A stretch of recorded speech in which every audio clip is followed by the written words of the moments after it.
வாழ்வது ஒரு முறை, வாழ்த்தட்டும் தலைமுறை. கோடானு கோடி வள்ளுவர் வாக்கு யூடியூப் சேனலின் அன்பு நெஞ்சங்கள் அனைவருக்கும் இனிய வணக்கங்கள்.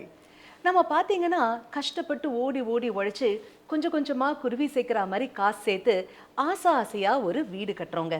ஆனா சிலர் என்ன சொல்றாங்கன்னா, அந்த வீட்டுல பாத்தீங்கன்னா ஒரு 3 தலைமுறைக்கு அப்புறமா வசிச்சாக்க அவங்க வாழ்க்கை சிறக்காது அப்படின்னு சொல்றாங்களே. இதை கேட்கும் போதே மனசு வலிக்குது இல்ல. நமக்கு அடுத்து வருகின்ற அந்த தலைமுறைக்காக தான் நம்ம ஆசையா கனவு இல்லத்தை கட்டுறோம். அப்படி இருக்கும்போது நம்முடைய ஆசை இல்லம் அவங்களுக்கு நல்ல ஒரு வாழ்க்கையை அளிக்காதா? இது எப்படி நெகட்டிவா போகும்? இதற்கு ஏதாவது மாற்று முறை இருக்கா? இது குறித்த தெளிவான விளக்கங்களை நமக்காகவே எடுத்துரைப்பதற்காக நம்ம அரங்கிற்கு வருகை தந்திருக்காரு பாரம்பரிய திருவள்ளுவர் குல வம்சத்தில் தோன்றிய பொக்கிஷம், ஆதிகால பரிகார செம்மல், பிரசன்ன ஜோதிட ஞானி டாக்டர் திரு சுபம் மாரிமுத்து ஐயா அவர்கள் நமக்காகவே இங்க வருகை தந்திருக்காரு. வாங்க நேயர்களே, ஐயாவை மீட் பண்ணுவோம். வணக்கம் ஐயா. அம்மா வணக்கங்கம்மா. வணக்கம் அனைவருக்கும் வணக்கம். பாரம்பரிய திருவள்ளுவர் குலவம்சம், பிரசன்ன ஜோதிடர் சுபம் மாரிமுத்து, திருப்பூர்லேருந்து இந்த பதிவு உங்களுக்காக. அம்மா சொல்லுங்கம்மா. ஐயா நீங்க சொல்லுங்க ஐயா. சிலர் என்ன சொல்றாங்கன்னா, நாம ஆசையா நமக்கு அடுத்து வருகின்ற நம்ம பசங்க, நம்ம பேர பசங்க, அவங்க பிள்ளைங்க அப்படி எல்லாரும் இந்த வீட்டுல வாழணும்னு ஒரு ஆசையோட ஒரு வீடு கட்டுறோங்க ஐயா, கனவு இல்லத்தை கட்டுறோம். ஆனா அந்த இல்லம் பாத்தீங்கன்னாக்கா 3 தலைமுறைக்கு அப்புறமா அங்க வசிச்சாங்கன்னா அவங்களுடைய வாழ்க்கை அங்க அவ்வளவு சிறப்பா இருக்காதுன்னு சொல்றாங்களே. நம்முடைய ஆசை முழுவதும் அங்க இருக்கும் போது எப்படி அந்த குழந்தைங்களை அது பாதிக்கும்? அற்புதமான கேள்விங்க. இந்த உலக மக்கள் நலனுக்காகவும் இனிமேல் வரக்கூடிய தலைமுறைக்காகவும் இந்த கேள்விக்கு ஒரு அற்புதமான ஒரு விளக்கத்தை இந்த பதிவில் உங்களுக்காக. அதாவதுங்கம்மா, இப்போ பார்த்தீங்கன்னா நம்ம முன்னோர்கள் அந்த காலத்தில் பார்த்தீங்கன்னா அவங்கவுங்க இடமெல்லாம் நிறைய வாங்கி வச்சுருப்பாங்க. என்றைக்காவது ஒரு நாள் வீடு கட்டினா தான் அவங்களுக்கு மதிப்பு இருக்கும். பார்த்துருக்கீங்களா? அந்த காலத்தில் இந்த குடிசை வீடு போட்டிருந்தா ஒரு தனி மரியாதை, ஒரு கார வீடு போட்டிருந்தாங்கன்னா ஒரு தனி மரியாதை, இப்படி எல்லாம் அந்த காலத்தில் இருக்குங்க. அதில் எல்லாம் போய் அவங்க பார்த்து ஒரு வீடு கட்டுறாங்க. இந்த வீடு கட்டி அவர் ஒரு தாத்தா ஒரு வீடு கஷ்டப்பட்டு கட்டுறார். எதற்காக அப்படின்னா, நமக்கு அப்புறம் நம்மளுடைய மகன் நல்லா வாழணும், அதுக்கப்புறம் நம்ம பேரன் நல்லா வாழணும், இப்படியெல்லாம் அவங்க ஒரு பெரிய மனக்கோட்டை கட்டி இந்த உலகத்தில் அவங்க அன்றைக்கி வாழ்ந்த வாழ்க்கை என்னென்னு கேட்டிங்கன்னா, வீடு கட்டி அதில் குழந்தைகளை பிறந்தவங்களுக்கு எல்லாத்துக்கும் கல்யாணம் பண்ணி வச்சுட்டாங்கன்னா அவங்க கடமை முடிஞ்சுது. ஆமாம் இல்லைங்களா? அதுக்காகவே அந்த காலத்தில் இருக்கிற பள்ளி பாடசாலையில் போய் அவங்கள அந்த வீட்டுக்கு படிக்க வச்சுட்டு அந்த வாழ்ந்துட்டு வயசு ஒரு 25-30 வயசு ஆனால் ஒருத்தருடைய வீட்டில் ஒரு பொண்ணு கேட்டு கட்டி இனி அடுத்த தலைமுறை வாழணும் அப்படின்னு அந்த தாத்தா அவருடைய வாரிசுக்கு அதை நினைப்பார். அவர் இன்னொருத்தர் கல்யாணம் பண்ணி என்ன பண்ணுவார், அவர் குழந்தைய பெற்று அந்த தாத்தா கட்டின வீடுப்பா இது அப்படின்னு சொல்லி அவர் இந்த சொத்தை காமிச்சு கொடுப்பார். இப்படி அப்பா மகன் பேரன் இந்த 3 தலைமுறைகள் ஒரு காலத்தில் வாழ்கிறாங்க இல்லைங்களா? இந்த 3 தலைமுறை அவங்க வாழ்ந்தாங்கன்னா அதில் பிறப்பும் இறப்பும் எல்லாம் இருந்திருக்கும் இல்லைங்களா? ஆமாங்கய்யா. எத்தனையோ பேர் பிறந்திருப்பாங்க, வயசாகிட்டா எத்தனையோ பேர் காலமாயிருப்பாங்க. அப்படி காலமாகி அந்த இடத்துல மண்ணில் சந்தோஷமான வாழ்க்கையும் ஒரு காலம் இருந்திருக்குங்க, பாண்டவர் பூமி மாதிரி. அப்போ எல்லா மகிழ்ச்சியோடு வாழ்ந்து அந்த தாத்தா சொல்லிட்டு போவாருங்க, காலத்துக்கும் இந்த பூமியை நான் கஷ்டப்பட்டு நான் இந்த பூமியை நான் சேர்த்தி வச்சுருக்கேன், என்னோடய காலத்தில் இந்த பூமியை வச்சு நீங்கள் தலைமுறையாக வாழுங்க. அப்படியே வாழும்போது அந்த இடத்த எப்பப்போ அதையை சுத்தப்படுத்தி அதை வீட்டை கோயிலாக மாற்றி நீங்கள் நிம்மதியாக வாழ்கிறீங்களோ அது வரைக்கும் என்னோடய ஆசீர்வாதம் இருக்குதுன்னு அவர் இந்த வீட்டை விட்டுட்டு அவர் காலமாயிடுவார் இல்லைங்களா? அதுக்கு அடுத்தபடியாக அவருடைய வாரிசு அவர் 100 வருஷம் 120 வருஷம் காலமாயிடுவார். அதுக்கப்புறம் இன்னொரு தலைமுறை பேரை வருவார். இது அப்படியே இவங்க வரும்போது கிட்டத்தட்ட பார்த்திங்கன்னா திருமணம் ஆகும்போது 2 பேர் தான் இருப்பாங்க. அவங்களுக்கு ஒரு 5 குழந்தை 6 குழந்தை 10 குழந்தை. அந்த காலத்தில் 16 பெற்று பெருவாழ்வு வாழ்னு வாழ்ந்தாங்க. என்னங்கம்மா? ஆமாங்க ஐயா. அன்னைக்கு சொன்னதே 16 செல்வங்களையும் பெற்று பெருவாழ்வு வாழணும்னு சொன்னாங்க. அப்போ இந்த 16 செல்வங்கிறது அந்த காலத்தில் 16ன்னா அவருக்கு பிறந்தது 16ங்கும் போது ஒரு ஊர் கிராமமே ஒரு பேர் சொல்லும் பிள்ளையா வாழ்ந்திருப்பாங்க இல்லைங்களா? சரி, அப்போது அந்த ஊரில் இருந்து வேற ஊருக்கு பட்டணம் போய் பிழைக்க முடியாது, எங்கேயாவது ஒரு பக்கம் போய் வாழ முடியாது. அப்போ அந்த மண்ணிலேயே வாழணும் அப்படின்னா அவர் காலத்தில் அந்த வீடு கட்டி மழை வேஞ்சு ஒழுகி எப்படியோ இருக்கும். அதை ஆல்ட்ரு பண்ணி அவர் மகன் தாத்தா சொல்லிட்டாரேங்கிறதுக்காக அவர் கொஞ்சம் ஆல்ட்ரு பண்ணி இருப்பார். அதுக்கு அடுத்தபடியாக பேரன் எனக்கு இது அப்பா தாத்தாவோடது பூர்வீக சொத்து அப்படின்னு சொல்லி அவர் இருப்பார். ஆனால் அந்த பேரனுக்கு கல்யாணமாகி 3 தலைமுறைக்கு அப்புறம் இன்னொரு பையன் ஒரு ஆண் வாரிசு பிறந்தால் 4வது தலைமுறை வந்து அந்த வீட்டை தரமட்டம் பண்ணி புதுசாக அவர் தெரிஞ்சு கட்டணுங்கிறது ஒரு விதி உண்டு. ஏங்கய்யா அப்படி? ஆ அவங்க பெரியவங்களோட ஆசீர்வாதம், அவங்களுடைய ஆசைகள்லாம் இருக்கும் இல்லைங்களா?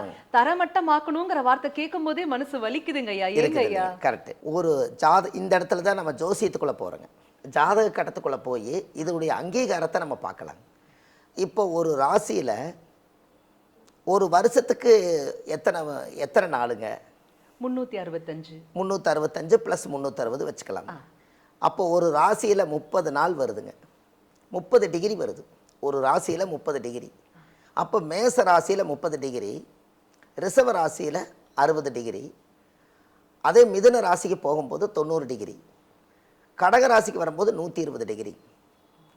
அப்போ சிம்மத்தில் வரும்போது 120 + 30 180, 150. கன்னியில் வரும்போது 180, துலாத்தில் வரும்போது 210, விருச்சிகத்துக்கு வரும்போது 240, தனுசுக்கு வரும்போது 270 டிகிரி, மகரத்துக்கு வரும்போது 300 டிகிரி, கும்பத்துக்கு வரும்போது 330 டிகிரி, மீனத்துக்கு வரும்போது 360 டிகிரி. சரிங்களா? ஒரு டிகிரி என்பது ஒரு நாள். அப்போ இந்த 360 நாளில் இதில் 3 தலைமுறைக்கு பிரிக்கணும் நம்ம. மேசத்துலேருந்து கடக வரைக்கும் எடுத்திங்கன்னா மேசம் 30, ரிஷபம் 60, மிதுனம் 90, கடகம் 120. அப்போ ஒரு தலைமுறை 120 வருஷம். ஒரு மனிதனுக்கு ஆயுள் 120 வருஷங்க. இந்த கடக வரைக்கும் ஒரு தலைமுறை வாழ்ந்துட்டு அந்த வீட்டை விட்டு போயிட்டாங்க. கடகத்துக்கு அப்புறம் சிம்மம், கன்னி, துலா, விருச்சிகம் இது வரைக்கும் 120 வருஷம். அப்போ 240ங்கும் போது 2 தலைமுறை வாழ்ந்துட்டாங்க. அதுக்கப்புறம் தனுசு, மகர, கும்பம், மீனம் இந்த 3 12 120 வருஷம் அது வாழ்ந்தோடனே இந்த 3 தலைமுறை முன்னாங்க 12 ராசிக்குள்ளே வாழ்ந்து முடிச்சுட்டாங்க. அப்போ கட்டத்திலேயே இடம் இல்லை, கட்டடத்தில் எப்படி இருக்க முடியும்? கட்டத்தில் இல்லாததே கட்டடம் கொடுக்காதாங்க வாஸ்து ரீதியாக. அதான் அந்த ஒரு உங்களுக்கு 360ங்கிறது 3 தலைமுறை வந்துருச்சுங்க. இந்த 3 தலைமுறைக்கு அளவாக அந்த காலத்தில் முன்னோர்கள் 12 ராசிக்குள்ளே அதை வச்சுருக்காங்க. அப்போ மறுபடியும் இனி புதுசாக மேசத்திலிருந்து தானே இன்னொரு 3 தலைமுறை வரணும். அதுக்காக என்ன பண்ணிட்டாங்கன்னா 360 டிகிரியை 3 தலைமுறைக்கு கொடுத்து அப்பா மகன் பேரை வாழ்ந்தாச்சுன்னா மறுபடியும் அதை ஃப்ரெஷ் பண்ணுங்கிறக்காகத்தான் அந்த காலத்தில் முன்னோர்கள் இதை வச்சுருக்காங்க.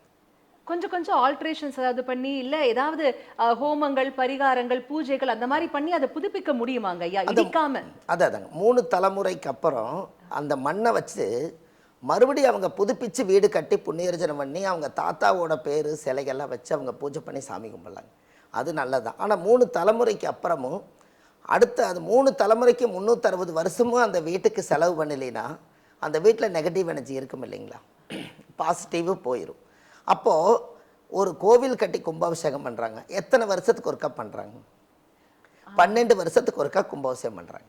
ஆனால் இப்போல்லாம் கொஞ்சம் முன்ன பின்னையும் ஆகுதுங்க. அப்போ 12 வருஷத்துக்கு ஒருக்கா சாமிக்கே எது கும்பாபிஷேகம் பண்ணுறாங்க? அந்த 12ங்கிறத நம்ம 120ங்கிற சைபரை எடுத்துகிட்டு அதுவும் 12 தான் இல்லைங்களா? அந்த 12 நட்சத்திரமாக அங்கே வந்துடுது.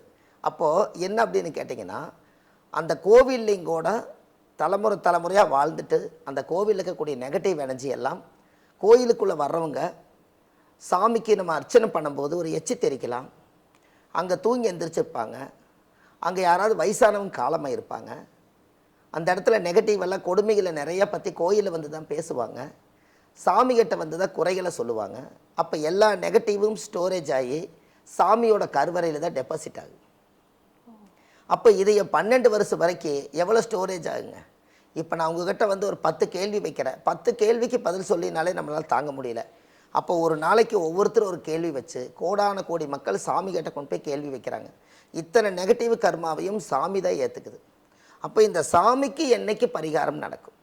அப்போ சாமி வந்து அந்த ஸ்டோரேஜ் பண்ண நெகட்டிவ் எல்லாம் வெளியேற்றோன்னா அவங்களுக்கு ஒரு நாள் என்ன பண்ணுறாங்கன்னா அந்த கோவிலை சுற்றி எல்லா வர்ணம் பூசி வலித்து சாமி சிலைகளுக்கெல்லாம் பின்னமெல்லாம் இருக்கிறதையெல்லாம் சரிப்படுத்தி பழசெல்லாம் எடுத்து புதுசாக மாற்றி அந்த கோபுரத்துக்கெல்லாம் பஞ்சவர்ண கலர் பூசி அர்ச்சகரை கூட்டிகிட்டு வந்து அவங்க விரதம் இருந்து முறையாக புனித கலசத்தில் தீர்த்த ஊற்றி வச்சு அவங்க உள் மனசில் இருந்து ஆழ்ந்து வேதம் படித்து அந்த புனித நீரை கொண்டுட்டு போய் அந்த கும்பத்தில் சேர்த்தி அந்த கும்பத்துக்கே அபிஷேகம் பண்ணுறதுனால அது கும்பாபிஷேகம் என்று பொருள்.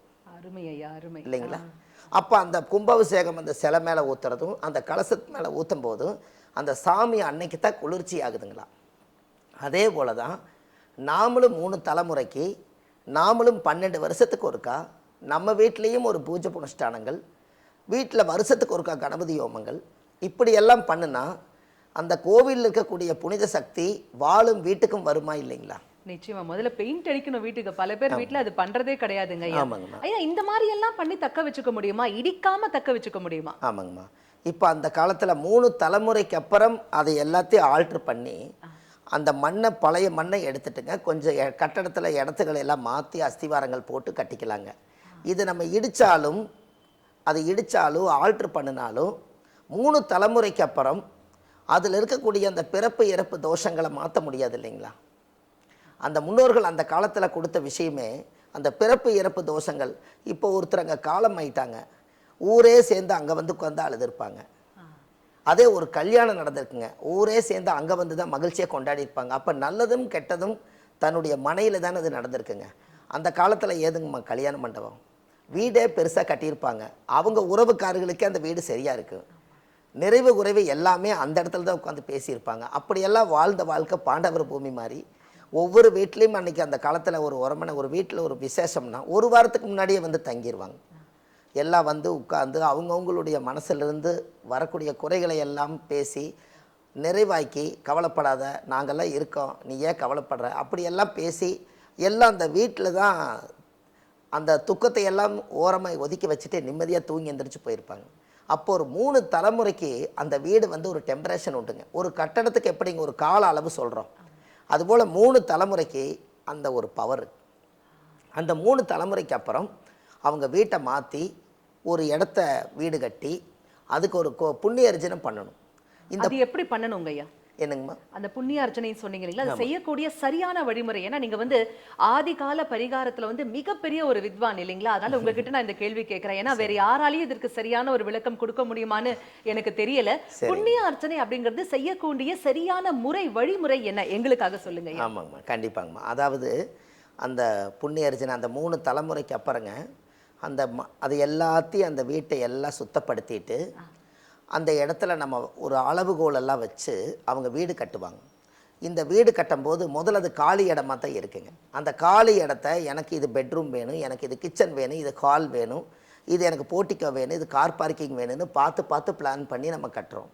இதெல்லாம் கட்டி அதுக்குள்ளே இன்றைக்கி இருக்கக்கூடிய எல்லா ஆடம்பரமான வசதிகள் எல்லாமே இந்த உலகத்துக்கு இதை கொண்டு வந்துட்டாங்க. எல்லா வசதிகளும் இருந்துச்சுங்க. அப்போ அப்படியெல்லாம் இருந்து அந்த வீடு வந்து ஒரு புண்ணிய அர்ச்சனை பண்ணலாங்கும் போது வீடெல்லாம் கட்டுறக்கு 1 வருஷம் 2 வருஷம் ஆகி அந்த ஊரில் இருக்கக்கூடிய எல்லா ஜனங்களையும் கூட்டிகிட்டு வந்து அன்றைக்கி ஒரு நாள் நான் வீடு கட்டிக்கிறேன், இதுதான் என்னுடைய அங்கீகாரம், நான் வாழ்ந்த வாழ்க்கைக்கு இந்த இடத்துல நான் ஒரு இடத்த வாங்கி நான் இந்த வீட்டை கட்டி நான் முழுசாக இந்த பூலோகத்தில் நான் நிம்மதியாக இங்கே தான் எங்கே இருந்தாலும் இங்கே தான் இருக்க போகிறேன் அப்படிங்கிற ஒரு மனை அப்படிங்கிறது அவங்களுக்கு ஒன்று அமைஞ்சிருது. இந்த வீட்டுக்கு எல்லாரும் வருவாங்க, ஜனங்கள்லாம் வருவாங்க. வந்து எல்லாரும் வீடெல்லாம் இவ்வளவு நல்லா கட்டியிருக்கிறாங்க, வசதியாக பண்ணியிருக்கிறாங்க, இவங்களுக்கு வருமானங்கள் நிறையா வந்திருக்கும், கண்ணுப்படும், கண்டிஸ்டி இருக்கும், எவ்வளோ பெரிய வீடு கட்டியிருக்காங்க. இப்படியெல்லாம் மனிதர்களுடைய இந்த கண்களுக்கு ஒரு சக்தி அதிகமாக உண்டுங்க. இப்போது நீங்கள் மொட்டை மாடியில் போய் படுத்து அண்ணாந்து பார்த்தீங்கன்னா நட்சத்திரம் வந்து நம்ம கண்ணுக்கு தெரியுது, கரெக்டு தானுங்கம்மா? ஆமாங்க ஐயா. நட்சத்திரத்தினுடைய லைட்டாக கண்ணுக்கு தெரியுது. அப்போது பல்லாயிரம் கோடி மைலுக்கு அந்த பக்கம் இருக்கக்கூடிய நட்சத்திரமே நம்ம கண்ணுக்கு தெரியுதுன்னா பக்கத்தில் 10 அடியில் இருக்கக்கூடிய கண்களுக்கு எவ்வளோ பவர் இருக்குன்னு சொல்லுங்கள். ஆமாங்க ஐயா. கல்லடி பட்டாலும் பரவாயில்ல, இந்த கண்ணடி மட்டும் படவே கூடாது.